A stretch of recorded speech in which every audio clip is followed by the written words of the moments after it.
The camera pushes through a dense wall of night, trees groaning, insects silenced, the world holding its breath. A lantern swings wildly in a trembling hand. A woman's voice whispers, "If anyone finds this, the child wasn't supposed to survive." A muffled cry echoes, small, terrified, unmistakably human. Then the lantern drops, glass shattering, and everything goes black. In the summer of 1802, deep in the plantation belt of eastern Virginia, a birth took place that local records later denied ever happened. Triplets, an anomaly already considered an omener, arrived under a moon that settlers claimed looked wrong, and only 2 of those infants were ever seen again. We dissolve into archival style sketches, a decaying plantation house, journals with erased pages, a church registry violently crossed out. Rumors whispered through the quarters first that the plantation mistress, Eleanor Harrow, had commanded one of the enslaved women, a young midwife named Miriam, to hide the 3rd child, not because the baby was sick, not because it was frail, but because the infant was said to be born in total darkness, a darkness that clung to him like breath. A page turns, ink-blotted words scratched away, the shadow child. This story, buried under 2 centuries of erasure, would go on to haunt the surrounding parishes, orphanages, and even the colonial seminary that later took possession of the Harrow estate. What follows is the reconstruction of an event historians refuse to acknowledge, a descent into a secret. No one was ever meant to survive. The Harrow Plantation stood on land the older tribes called Nostun, meaning ground that remembers. Early settlers ignored the warnings, claiming them to be superstition. But diaries from the 1700s, written long before Eleanor Harrow's marriage, describe cattle refusing to graze near the eastern boundary, children waking with bite marks they could not explain, and men insisting they saw shapes like folded bodies emerging from the soil at dusk. By 1802, the plantation had earned a reputation among neighboring parishes, prosperous on the surface yet strangely avoided. Travelers passed it in silence. The local clergy offered blessing twice a year unprompted, and the enslaved community spoke of it only behind closed doors, their stories hushed but consistent. Something beneath the house watched them. Eleanor Harrow herself was a woman of brittle composure. Her family, old colonial stock, had ties to the local seminary in St. Ashwell, a place known for training ministers but long rumored to traffic in spiritual sciences. Letters between Eleanor and the seminary's rector reveal concerns about dreams she could not explain, visions of cradles rocking themselves, a child in the walls, and a 3rd heartbeat echoing through the house. Her pregnancy only intensified these visions. Staff observed her wandering the halls at night, her hands shaking, always whispering numbers 1, 2, 1, 2, 1, 2, never 3. When labor began, a thunderstorm split open the sky, and Miriam, the respected midwife, was summoned from the quarters. She later claimed the house felt alive that night. The walls pulsed. The floors seemed to breathe. The stage was set for a birth that was never supposed to be recorded. Miriam entered the birthing room shortly before midnight. The air was heavy, like walking into a lung. She would later recall. Eleanor Harrow lay drenched in sweat, her face pale, her eyes bloodshot as if she had been crying for hours. Her husband, Thomas Harrow, paced like a caged animal. The first 2 infants arrived with normal cries, 2 boys, pale, fragile, and startlingly identical.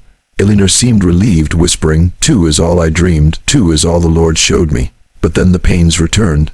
Miriam recognized the signs immediately. "There's a 3rd, she said quietly. Thomas froze. Eleanor began to scream, not in pain but in terror. "No, no, not the 3rd, not him. Thomas, you promised me." The midwife tried to calm her, but the moment she placed her hands on Eleanor's abdomen, the entire room fell silent. The storm outside stopped. Even the candles flickered out for a heartbeat. The 3rd infant emerged without a cry. Born with eyes open, watching, his skin was cold to the touch, not unhealthy, not deformed, just cold, as though the warmth of the world had refused him. Miriam later described it in her journal hidden under floorboards, recovered in 1919. He was darker than the night outside, as if shadow itself had clothed him. Not a curse of complexion, but a covering, a veil. I felt the wrongness coil around my spine. When the child finally inhaled, every candle in the room died, and Eleanor whispered, trembling, "Hide him, hide it, before the house wakes." Miriam wrapped the silent infant to her chest and fled. She did not yet understand. The house already knew.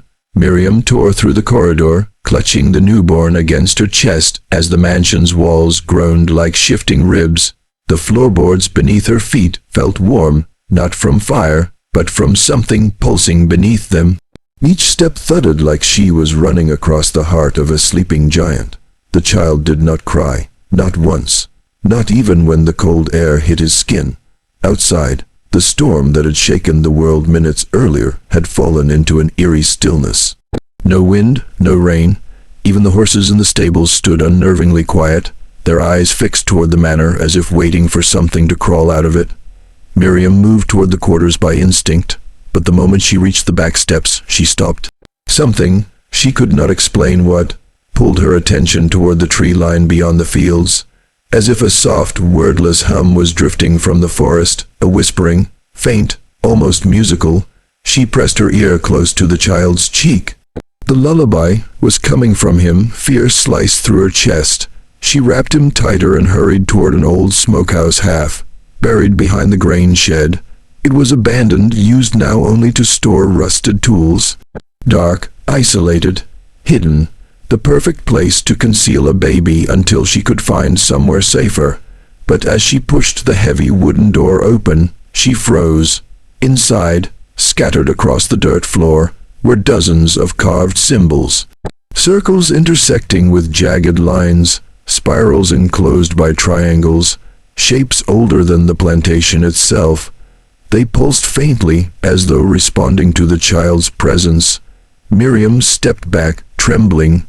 Someone had prepared this place long before tonight. A voice drifted behind her, Thomas Harrow's low, shaking whisper. "You weren't supposed to see this." Miriam spun around, nearly dropping the child. Thomas Harrow stood in the doorway of the smokehouse, his lantern trembling so violently the flame jittered like a trapped insect. Rainwater dripped from his coat, though the storm had stopped long before he left the house. His face looked hollow, like a man who had long ago bargained away the part of himself capable of rest. "Miriam," he whispered, stepping inside, "you're holding something that was never meant to belong to this world." She tightened her grip. "It's a child, sir, nothing more." He shook his head slowly, like a man too tired to argue but too terrified to agree. Eleanor saw him in her dreams, before she was even with child. She heard him scratching inside the walls, calling her by name. Miriam stepped back. "Infants don't scratch walls, Master Harrow." "No," he said, "but the ones who came before did." He knelt, touching one of the carved symbols on the floor. Dust smeared across his fingers, but the symbol pulsed again, brighter this time, reacting to the child's quiet breathing. "My grandfather built this place," he continued. "He said these marks were protections or prisons, depending on who you believe." Miriam swallowed hard. Protections from what? Thomas raised his eyes to her, and for the first time she saw the terror that had been living inside him. "Not fear of scandal, not fear of gossip, fear of inheritance, from our blood," he said. "The Harrows carry a stain. One older than this country, older than the land claim, older than the church that pretends not to know. Every few generations, one is born who carries the darkness itself." Miriam shook her head. "You're talking madness." He reached toward the child, voice cracking. "No, I'm talking about prophecy." And outside, as if on cue, the forest began to whisper again.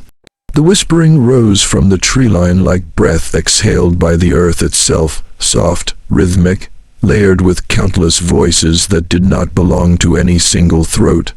Miriam felt each syllable coil around her like cold fingers. The infant in her arms blinked slowly, not in fear, but as though listening to something familiar. Thomas Harrow's lantern flickered wildly. "It's starting again," he muttered. "Same as my grandfather described, the night his own brother was born." Miriam forced herself to look away from the forest. "You cannot believe a child carries this curse. You cannot." Thomas swallowed hard. "It always begins with the darkest one." She nearly slapped him. "You speak of skin as though it were a prophecy." He recoiled. "This is not about complexion," he said sharply. "This is about shadow, real shadow." His voice dropped to a whisper, "Look at him." Against her better judgment, Miriam lifted the cloth slightly.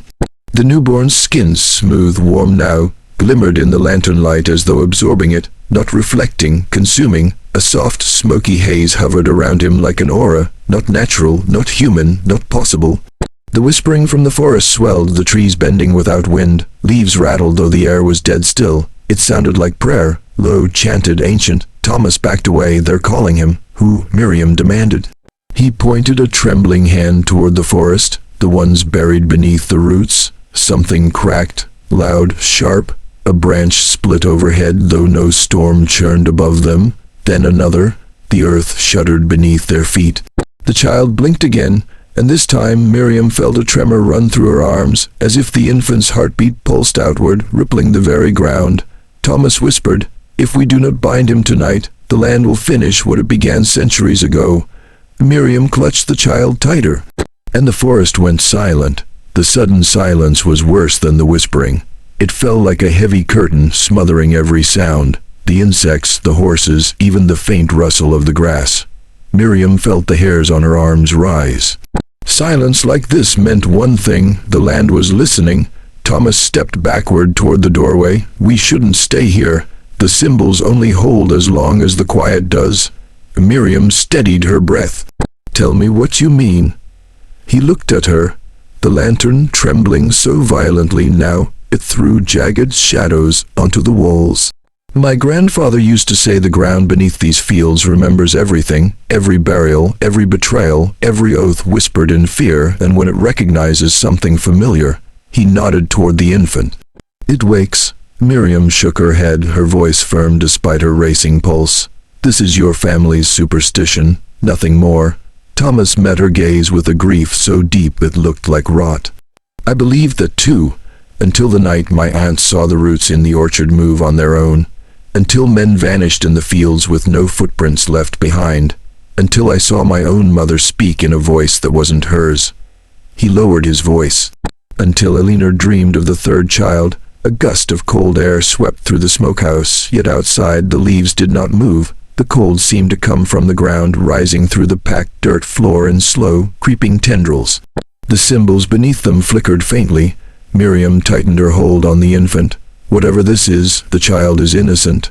Thomas's shoulders slumped. "Innocence doesn't matter. Blood remembers, the land remembers, and tonight both have recognized him." He took a step closer, reaching for her arm, pleading now, "Miriam, if we do not seal him away, the house will come for him before dawn." The lantern sputtered, the flame shrinking. Then from deep beneath the earth came a single hollow sound, a knock.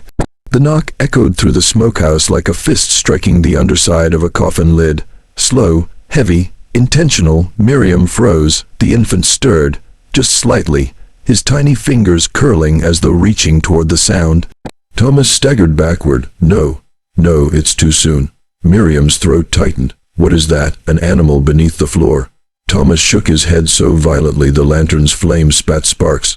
"Nothing living digs this deep. Not anymore." Another knock. Closer this time, as if whatever was below had found the exact spot directly beneath Miriam's feet. The symbols across the ground pulsed again, no longer a faint flicker, but a slow, rhythmic throb, glowing as though responding to the knocks. Like language, like conversation, the infant inhaled, the symbols brightened. Miriam stepped back in terror. "We need to leave now."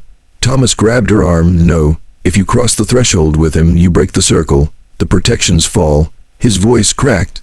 "This is the only place keeping him from answering." "Answering what?" she snapped. Thomas lifted a shaking hand toward the dirt floor, where tiny cracks were forming between the symbols. "The call, the one meant for the child born in shadow, the Harrow child, every few generations, always the same."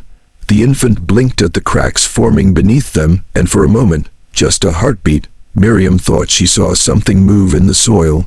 Something pale, something reaching. She stumbled backward, clutching the baby so tightly he finally whimpered. A soft, breathy sound, but enough. The knocking stopped. Silence again, but not empty silence this time. A voice, thin, distant, muffled, rose from beneath the floor, a whisper with the cadence of lullaby. "Bring him back." Miriam's blood turned to ice. Thomas sank to his knees, weeping. "It knows he's here." and the lantern flame died. Darkness swallowed the smokehouse the moment the lantern died. The absence of light wasn't natural. It felt thick, pressing against Miriam's skin like damp velvet. She strained to hear anything besides her own pulse, but the world held still, waiting. Then the lullaby returned. It drifted upward from beneath the floorboards, layered with voices that did not belong together.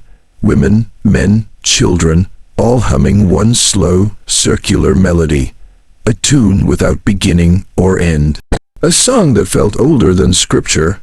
The infant's breathing deepened. He wasn't afraid. He was listening. Thomas crawled toward the far wall like a man trying to escape his own shadow. "Don't let him hear it," he begged, voice shaking. "That's how it begins." "How what begins?" Miriam whispered. He didn't answer. Instead, he pressed his ear to the wall as though expecting the wood to speak. His trembling fingers tapped the boards in a pattern. 3 beats, pause, 3 beats. A desperate counter rhythm. The voices below paused as if responding. Miriam backed into the corner, clutching the infant protectively. "You know this song," she said. "Tell me what it is." Thomas wiped sweat from his brow, his face drawn and haunted. "My grandfather called it the Mother's Lament, a burial hymn sung for the ones the land takes." He swallowed hard. "Children born wrong." Miriam's eyes narrowed. "Wrong how?" "Not wrong in body," he whispered. "Wrong in purpose, wrong in fate." The humming swelled again, louder, closer. Dust sifted from the ceiling. The cracks on the floor widened until Miriam could see faint glimmers beneath. Pale, moving shapes shifting in the soil like forms pressing against ice. The baby let out a soft coo. The voices answered in unison, one chilling word rising through the dirt. "Return." Miriam held the infant to her chest, her voice low and shaking. "You cannot have him." The ground trembled. The cymbals dimmed, and something beneath the earth began to push upward. The dirt floor bulged upward as though something beneath it were inhaling. Miriam stumbled backward, pressing herself against the wall, shielding the infant with her body.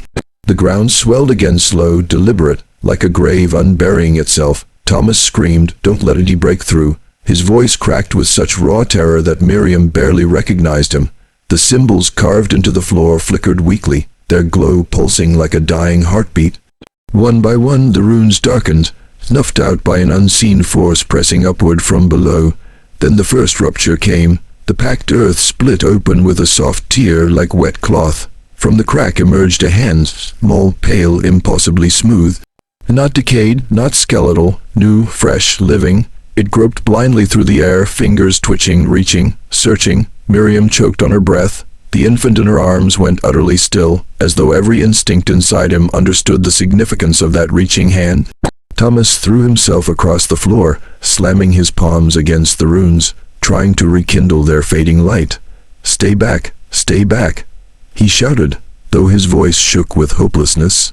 The hand jerked violently, then dragged itself further from the crack, revealing a wrist and arm, unnaturally slender, coated in fine, powdery soil. It was the arm of a child trying to crawl upward, trying to be born. The lullaby swelled into a chorus, vibrating through the boards, rising like steam. The other buried voices pressed closer to the surface, their melody tightening into a single, suffocating demand. "Return the shadow." "Born." The infant whimpered softly. The reaching hand turned toward the sound. Miriam clutched him tighter, tears stinging her eyes. "You cannot have him." She whispered to the ground, to the voices, to the darkness itself. The soil cracked wider, and the second hand emerged. The second hand clawed its way out of the widening crack, fingers splaying like a creature tasting air for the first time. The soil around it shifted, rising and falling with tiny breaths. Miriam felt nausea twist inside her. Whatever lay beneath them was not a corpse or spirit. It was alive, and it wanted out. Thomas scrambled backwards, slamming his back into the smokehouse wall. "It's not one of ours," he whispered hoarsely. "It's never one of the Harrows. It imitates, it always imitates." Miriam shook her head. "What does that even mean?" He pointed a shaking finger at the emerging arms. "Each generation, the darkness below shapes itself after the child it wants. It molds flesh, forms a mirror, something that can pull the real one back underground. My grandfather said his brother's reflection crawled out of the orchard dirt. It dragged him down screaming. Another swell of movement beneath the floor. The pale arms lurched upward, bracing themselves against the dirt edges, lifting a small, emerging head toward the opening. Miriam gasped. A face, soft, unfinished, still forming from clay and shadow, pushed into the air. Its features twitched into shape, as if sculpted by invisible hands. Eyes opened, glassy and blank, but already searching for the infant. The lullaby grew unbearably loud, hundreds of voices rising in frantic invitation. Thomas covered his ears, shouting, "Don't let it see him, if they lock eyes." But he was too late. The infant turned his head, drawn to the presence below. His dark, impossible gaze met the blank, forming eyes of the thing beneath them. The earth shuddered violently. Cracks spidered across the floor, symbols extinguishing in bursts of dead light. The half-formed child below opened its mouth and let out a sound that wasn't a cry, but a summons. Something deeper, something vast, moved beneath the soil in answer. The ground convulsed beneath them, a deep, rolling tremor that felt less like an earthquake and more like a creature stretching inside its burrow. Dust rained from the ceiling in soft cascades. Wooden beams groaned under the strain. Miriam clutched the infant, heart hammering against her ribs. The half-formed child in the soil tilted its head, mimicking the newborn's movements with eerie precision, like a reflection learning to become real. Its skin twitched, reshaping itself in tiny waves, taking on more defined features with every second it looked at the infant.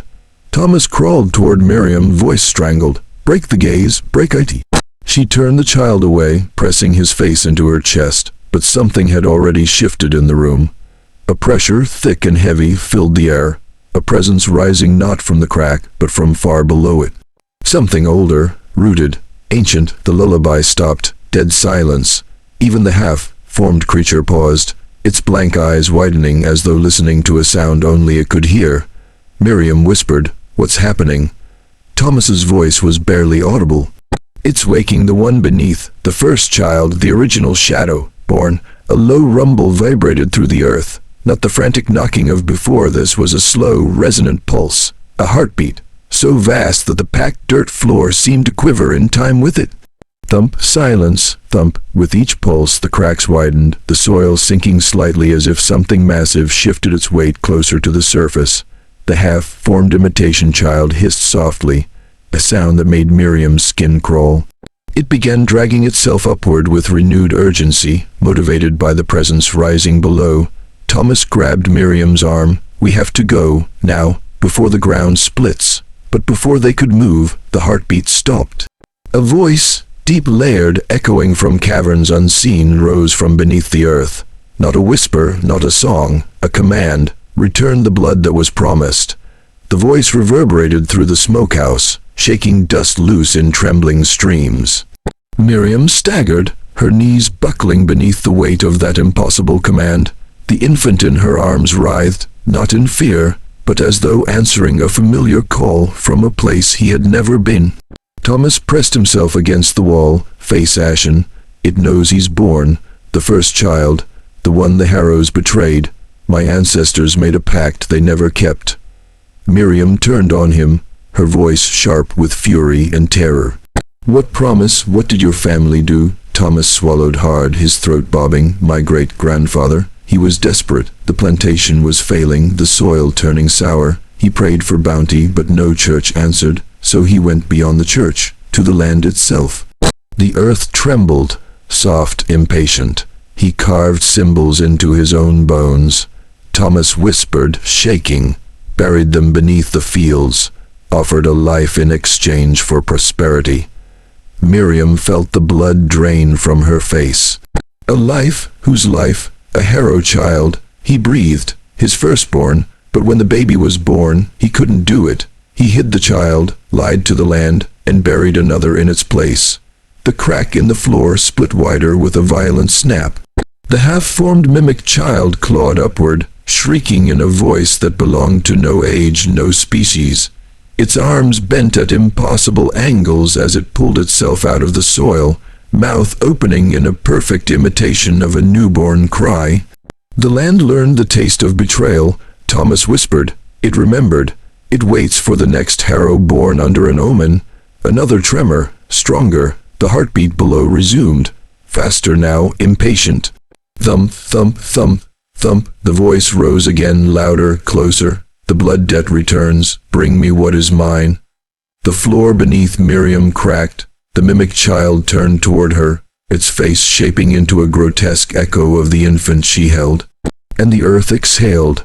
The smokehouse shuddered violently. Dust and splintered wood rained down as the floor quaked beneath Miriam's feet. The infant pressed against her chest, completely still now, as if sensing the full magnitude of what was awakening beneath them. Thomas stumbled toward the door, his eyes wide with terror. It's too late. The protections won't hold. The half-formed child had risen further, its grotesque mimicry of the infant now horrifyingly complete. It tilted its head, blank eyes locking onto the real child with a precision that made Miriam's stomach knot in fear. It was learning, observing, copying.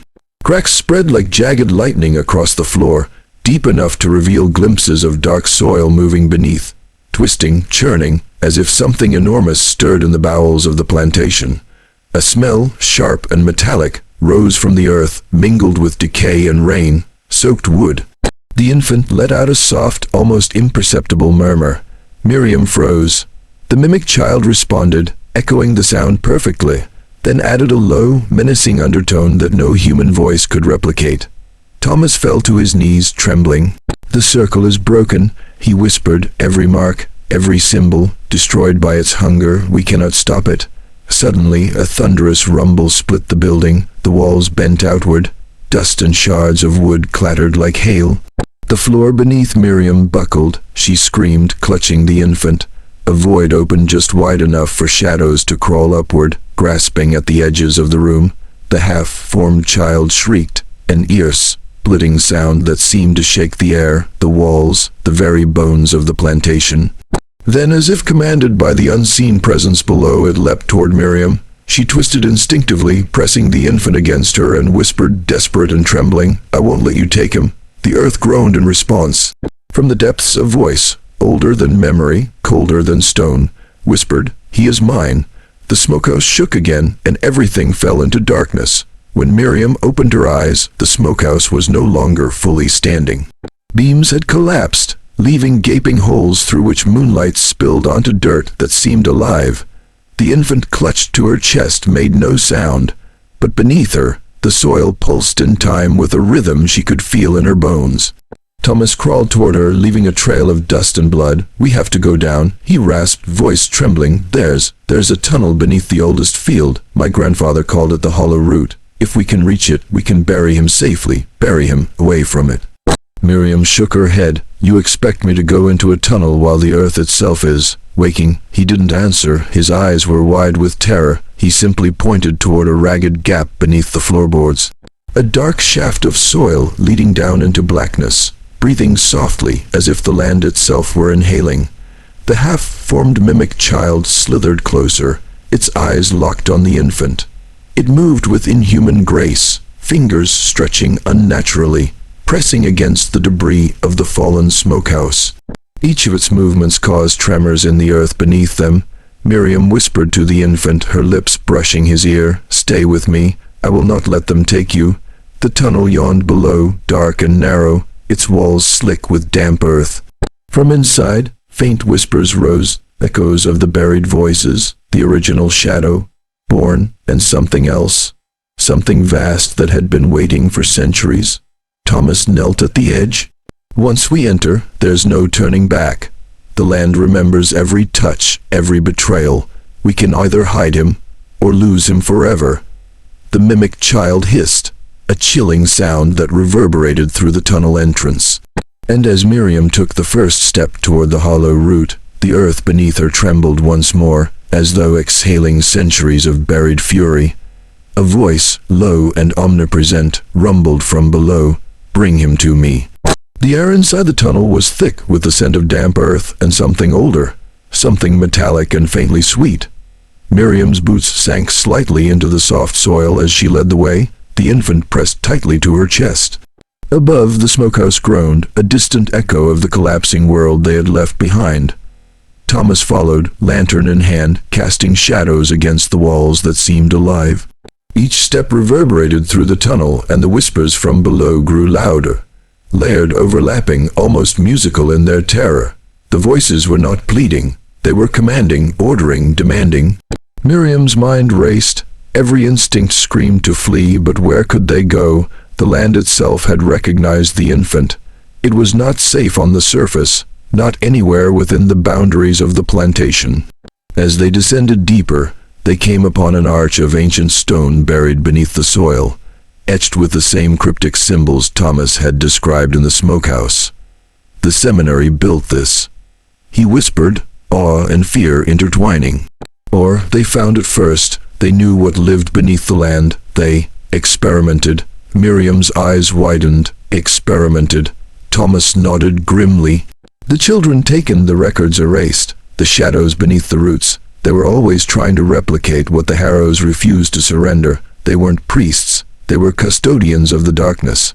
The tunnel opened into a circular chamber, the walls slick with moisture. In the center, a shallow pit pulsated, glowing faintly with the remnants of the protective symbols from generations past. The mimic child had followed them, dragging itself over the soil with unnatural speed, its blank eyes fixed on the infant. Miriam pressed him closer, whispering, "You are not theirs, you are not theirs." And from the deepest shadow beneath the pit, a low, resonant hum began, a vibration that traveled through the chamber, through her bones, through her very heartbeat. The voice came again, omnipotent, omnipresent, "He belongs to me." The tunnel shivered, the chamber walls seemed to breathe, and for the first time Miriam realized the darkness below would not be denied. The chamber shook as if the earth itself were inhaling, pulling Miriam, Thomas, and the infant toward the pulsing pit. The air was thick, vibrating with a sound that resonated through every bone, a hum layered with grief, rage, and something older than memory.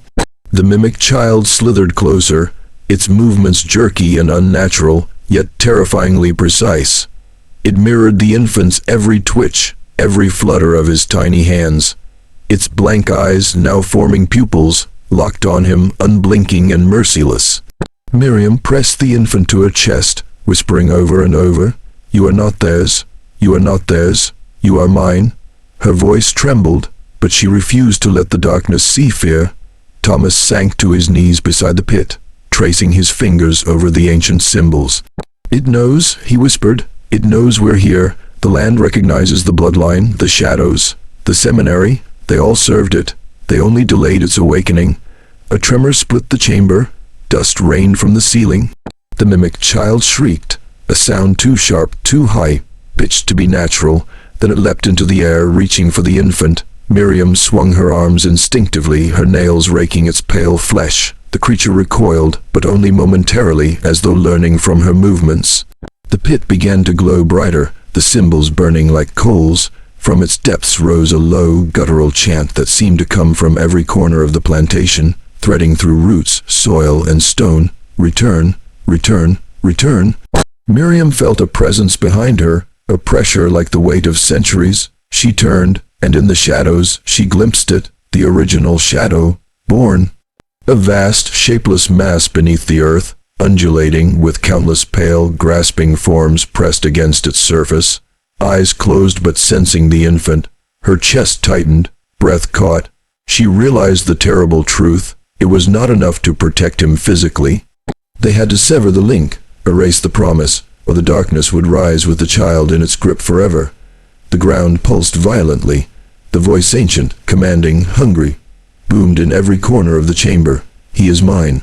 Miriam dropped to her knees beside the glowing pit, the infant still pressed to her chest. Every instinct screamed to flee, but she could feel it. The darkness was patient, intelligent, waiting for even the smallest hesitation. The mimic child lurched closer, its movements now eerily coordinated, anticipating her every step. Thomas shakily held a small, rusted box from his coat. Inside were the remnants of protective charms, scraps of old parchment etched with symbols long erased from every record, and a vial of dark, viscous liquid, harvested from the oldest roots of the plantation, preserved by his grandfather for this very night. "It's the only way," he whispered, We have to sever the promise, destroy the link to the bloodline, otherwise, nothing will ever be safe. Miriam nodded, though her hands shook. She could feel the shadows pressing through the chamber walls, through the pit, through the soil itself. She traced the symbols on the floor with trembling fingers, while Thomas began reciting the incantation written in the margins of the parchments. His voice wavered, but the ancient syllables carried weight, resonating with the earth beneath them. The mimic child shrieked, leaping again and again, but Miriam pressed the infant closer. "You are not theirs," she repeated, her voice growing stronger with each word. The shadows recoiled slightly at her defiance. The pit flared with blinding light, illuminating the grotesque forms of the shadow. Born writhing beneath the soil, the earth groaned as the first pulse of severance tore through the roots. The infant cried, not in fear but in release. A voice, thunderous, infinite, screeched in fury from below, "No, you cannot deny me." The ground cracked violently. Dust and soil rained down. The mimic child screamed, dissolving into pale mist as the link began to unravel. Miriam held the infant tight, chanting in rhythm with Thomas. Every ounce of courage, every defiant heartbeat, was a lifeline against the ancient hunger, and beneath them, the land trembled in rage. The chamber shuddered as Miriam and Thomas worked in unison, chanting over the infant, their voices weaving with the ancient syllables scratched into the floor centuries ago. The air was electric, thick with the smell of damp earth and ozone, like lightning striking soil buried too long. The pit roiled beneath them, and the shadows writhed violently, forms pressed against the earth's surface, twisting, reaching, desperate. The mimic child had vanished, leaving only a whisper of smoke curling through the chamber. But the voice beneath the soil remained deep, vast, filled with fury. "I am the land, I am the blood, he is mine." The infant stirred in Miriam's arms. His dark, unearthly eyes blinked once, then twice, glowing faintly as if resonating with the protective words. Miriam whispered into his ear, "You are not theirs, you are ours." Every syllable struck the pit like a hammer, shaking the roots below. Thomas poured the last of the dark liquid into the center of the symbols. Sparks of light shot upward as the ritual connected earth, symbol, and bloodline. The ground trembled violently. Shadows screamed. A chorus of centuries of unfulfilled promise, of stolen children, of hunger suppressed only temporarily by old magic. A massive surge shot from the pit, a shockwave that threw both Miriam and Thomas backward. Dust and debris filled the chamber. The voice screamed one final, shattering demand, "Bring him to me," and then silence. The earth stilled, the pit dimmed, the shadows dissipated like smoke evaporating in sunlight. Miriam held the infant tightly, heart hammering. Thomas breathed heavily, staring at the faint glow of the symbols, now fractured and dormant. For the first time in centuries, the land beneath the Harrow estate rested. But as Miriam peered down at the infant, she noticed the tiniest shadow under his lashes, a flicker of darkness that pulsed faintly, as if remembering something it had never fully relinquished. The land was quiet, but it had not forgotten. The sun rose over the Harrow estate the next morning, pale and muted through a veil of mist. The smokehouse was nothing more than charred beams and shattered walls. The ground beneath it looked deceptively calm, as if nothing had stirred for centuries. Miriam sat on the edge of the ruin, the infant in her lap. His eyes, deep, impossibly dark, scanned the horizon, unblinking, aware of everything. The shadows that had risen from the pit were gone, but their absence was not relief. It was a pause, a warning. Thomas crouched beside her, exhausted, murmuring, "It is over for now." Miriam studied the infant's tiny hands, still curling around hers. She had performed the ritual, severed the link, fought the darkness itself, but a faint pulse beneath his lashes reminded her of the truth she could not deny. The land might be silent, the shadows dissipated, but it had not forgotten. It had merely retreated, biding its time. The plantation remained eerily quiet. No birds sang, no insects chirped. Even the wind refused to move through the trees. The Harrow estate felt alive in its own unnatural way, watching, waiting. Miriam whispered, "You survived, little one." "We survived." But the infant cooed softly, a sound that echoed faintly with a resonance she could feel in her bones. The faintest shadow flickered at the corner of his eyes, a reminder that the darkness was never far. Legends would call it the Harrow Plantation, Families would pass it by, children warned to stay away. Church records would omit its history and the seminary archives would remain silent. But some truths cannot be fully erased. The land remembers, it always remembers, and somewhere beneath the roots, the shadow, born stirred, patient, silent, waiting for the day the child's darkness could no longer be contained, fade to black.